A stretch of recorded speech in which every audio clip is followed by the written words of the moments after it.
Hey, welcome back to No Onions, No Tomatoes with your World Series coverage.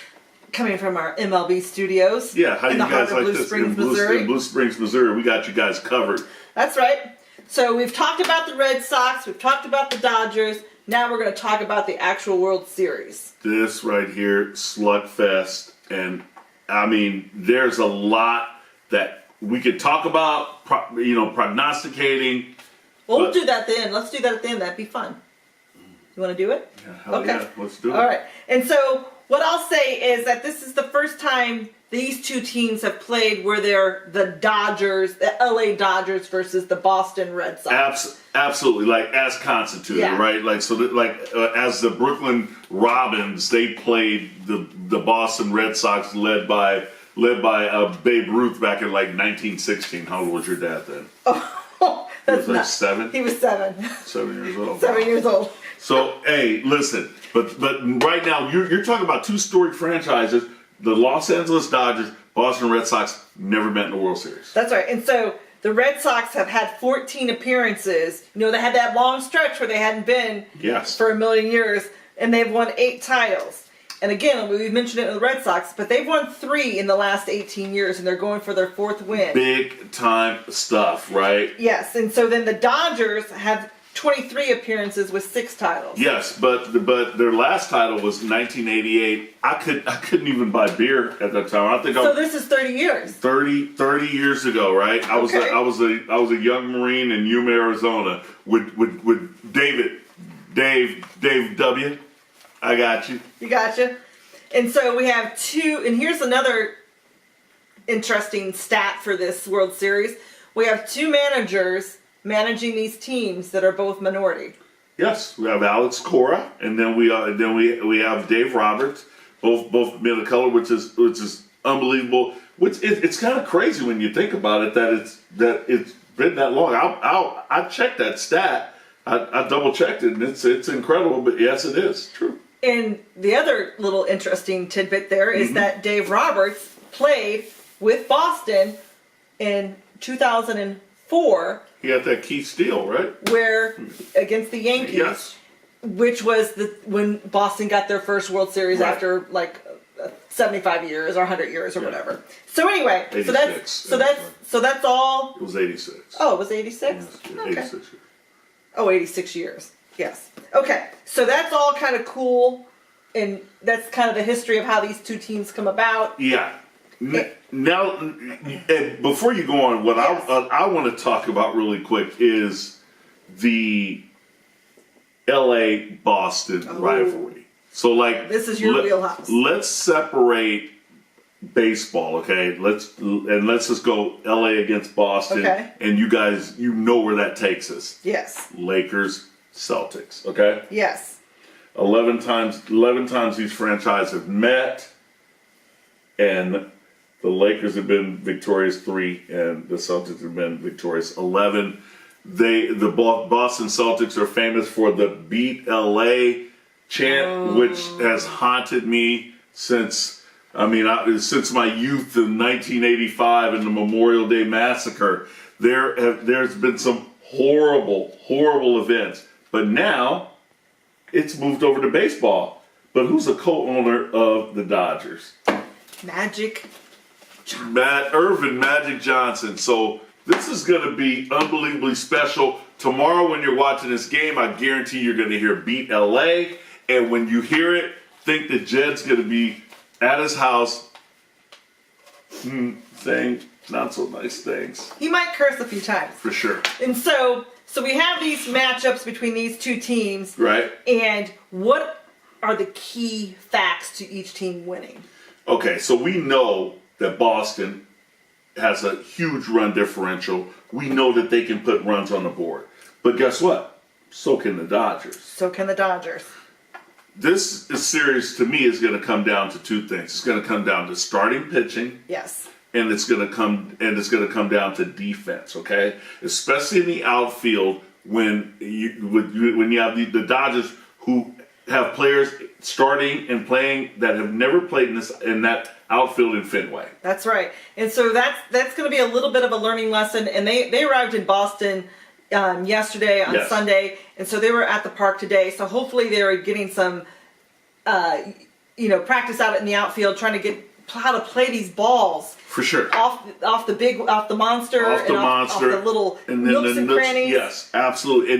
But the good thing for the Dodgers is that they do have Dave Roberts, who of course won a championship there, played there for years, and then they also have Manny Machado, who played with Baltimore and now's with the Dodgers, who's played at least 10 games a year in Fenway for like the last 5 years. That's right.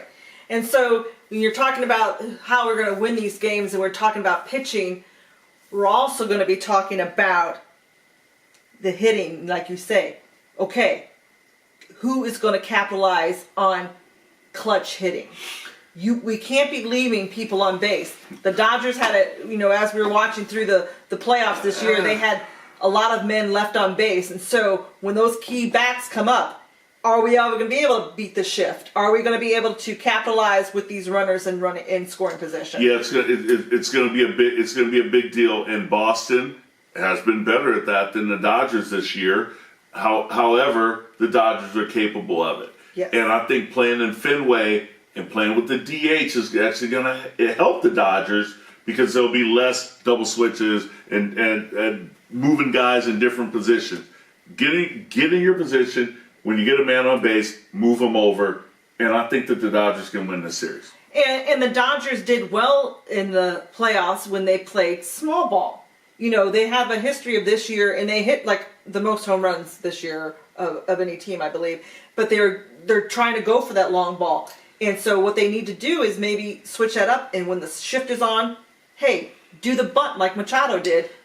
Yeah, if you look at the NLCS in Game 7, the Dodgers scored 5 runs. Okay, those 5 runs were all scored off of 2 home runs. So we had Manny Machado bunting and getting on base, so Bellinger hits a 2-run home run, and then you had Bellinger hitting into what was going to be an inning-ending double play, Yes. but hustling it out, Legged it out. and ends up being runners at the corners. Yasiel Puig, home run to center. Thank you. Good night. We love you, Milwaukee. And so, which team is going to be able to? Is Jackie Bradley Jr., who was the MVP of the playoffs, is he going to continue his dominance? Is Bellinger as the MVP of the National League? How are these two going to meet, and who's going to be more critical?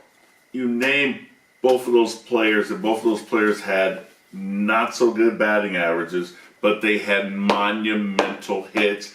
And Bellinger had a defensive play in Game 5 with the series on the line that kept the Dodgers in the series. So, yes, those 2 guys are going to be critical. Mookie Betts is going to be big. Turner, there's a lot of players, but we know in the World Series, sometimes it comes from an unsuspecting place. Yes, and we always talk about this because with my experience with the Cardinals, in 2006, we had David Eckstein as the MVP, not Pujols, not, Scott Rowland or anybody like that. And then in 2011, we had David Freese. David Freese. That's right. Exactly. And it could come from anywhere.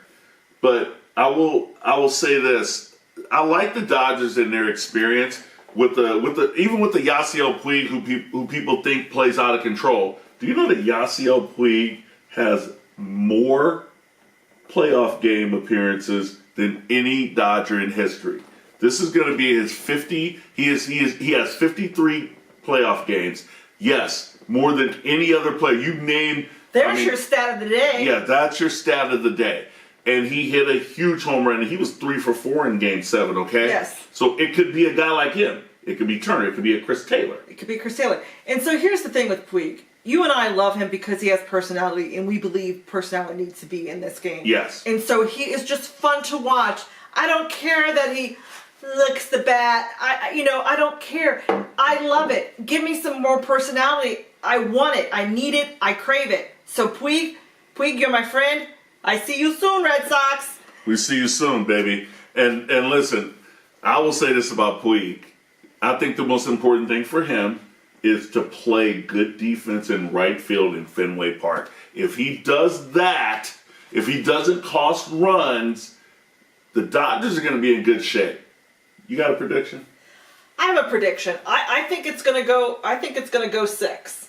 I think the Dodgers will win in 6, and I think Justin Turner, who wasn't a very big factor during the playoffs, Right. is going to come into himself and be a factor. And I think he's going to be the MVP. I tend to agree with you. I think the MVP is going to be a Taylor, but I also like a Machado. But I really believe this. I think the Dodgers are going to win this series in 5. In 5, okay. I think this is going to be the Dodgers going, you know what? We're done. We came here last year. We should have won the World Series. We're winning the World Series this year. It's gonna be akin to the Royals from 2014 to 2015. And I will say this. So, we're talking about the Dodgers going to Boston and having the DH. Well, that's just the first 2 games. When the series comes back to LA for the 3 games in the middle, they have to bat a pitcher. Yes. And so let's see what happens when that happens. And I'm glad you mentioned that because during practice, the Red Sox have been trying Mookie Betts out at second base because they need to shift their lineup around to have their strongest bats in the lineup in LA. Dodgers win 1 game in Boston. We may not come back. We may not come back. And the weather might be a factor too. Well, it's good. It's going to be a little bit. It's going to be rainy and cold tomorrow, and then on Wednesday it's going to be cooler, but maybe no rain. When they get to LA, we know what La La Land is like. La La Land. Yes. Hey, thank you guys for checking us out. We're going to be back talking about this stuff as the series goes on. That's right. We're having a good time. Because we love baseball, man. And then hopefully we'll be popping bottles here. Uh-oh. It's time for Dodger Baseball. Go Dodgers. Boom. And make sure you guys follow us on Instagram. No onions, no tomatoes on Instagram. Yep. On Twitter, no onions _tomato. That's right. Yep. And then on Facebook and then our YouTube page, No Onions, No Tomatoes Podcast. Holler at your boy and your girl. Giving you what you need.